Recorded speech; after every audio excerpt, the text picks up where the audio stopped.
Hello everybody and welcome back to my channel. I know I'm sorry I haven't posted for so long. I really just got busy with life and work and just some personal stuff. But anyway, I'm here and I will definitely do my best to post at least one video every week. Now in today's video, we will dig deeper into Gordon Northcott. Gordon Northcott, if you don't know who he is, I suggest you watch my previous video, The Story of Walter Collins. Gordon Northcott is a young man who was convicted of kidnapping and murdering Gordon Northcott along with 3 other children. Gordon Northcott was born on the 9th of November 1906 in Saskatchewan, Canada. At the age of 18 in 1924, he moved to the United States with his parents, Sarah and Cyrus Northcott. They purchased the land in Wineville, California, and they built a chicken ranch and a farmhouse. He also had a sister named Winifred who lived in Canada with her children, Jessie, 19 years old, and 15-year-old Sanford Clark. 1928 was a year of horror in California. So much horror in the small town of Wineville.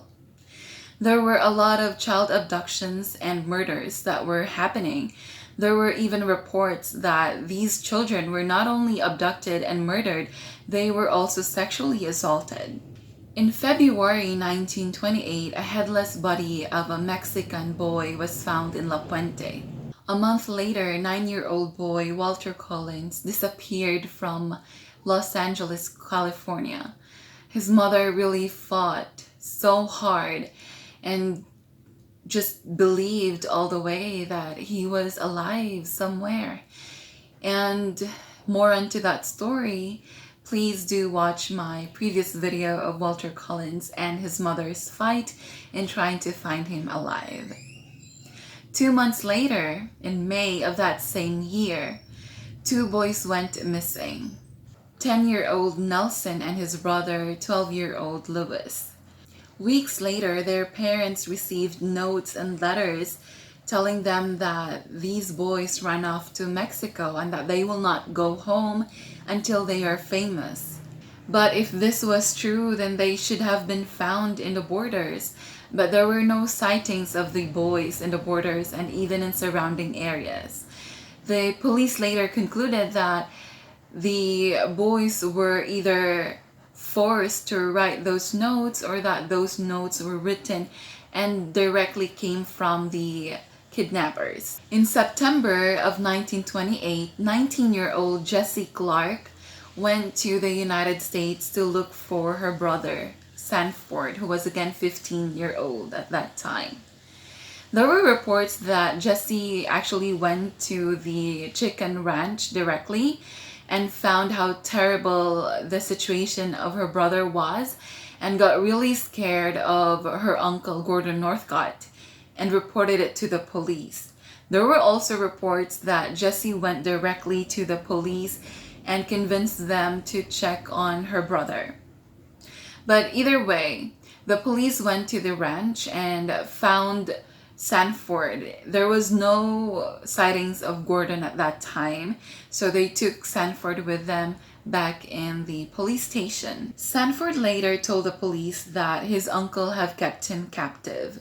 He told the police that he and his uncle would often drive in his truck towns after towns. They would just scout the area looking for children, young boys, to kidnap. They would bring these children to the chicken coop where they would keep them for hours, sometimes days.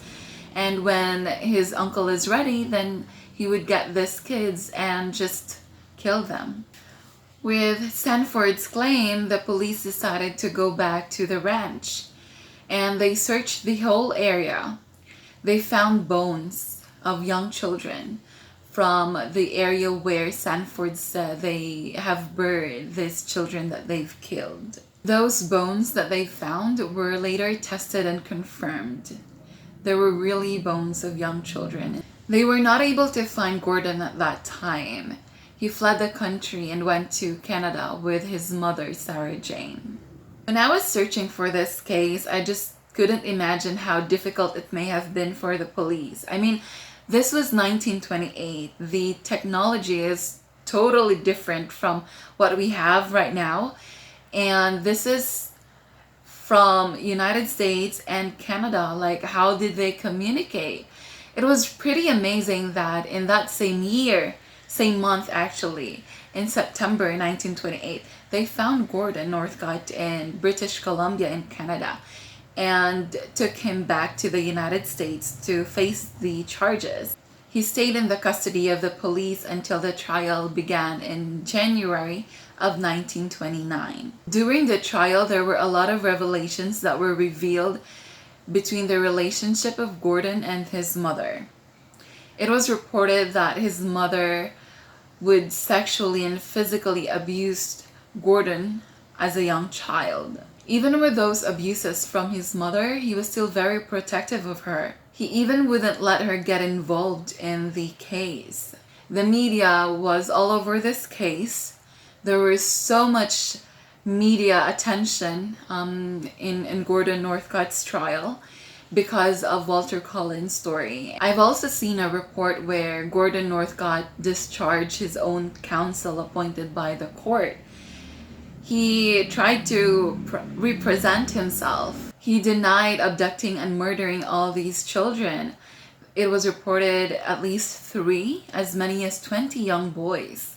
On the 8th of February 1929, Gordon Northcott was convicted of first-degree murder for the death of the Winslow brothers, Nelson and Lewis, and then the headless Mexican boy that was found in La Puente.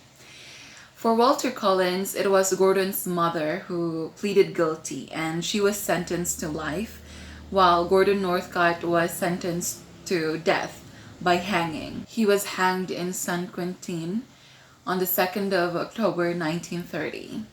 Now, this case happened in 1928, and it absolutely can happen this year.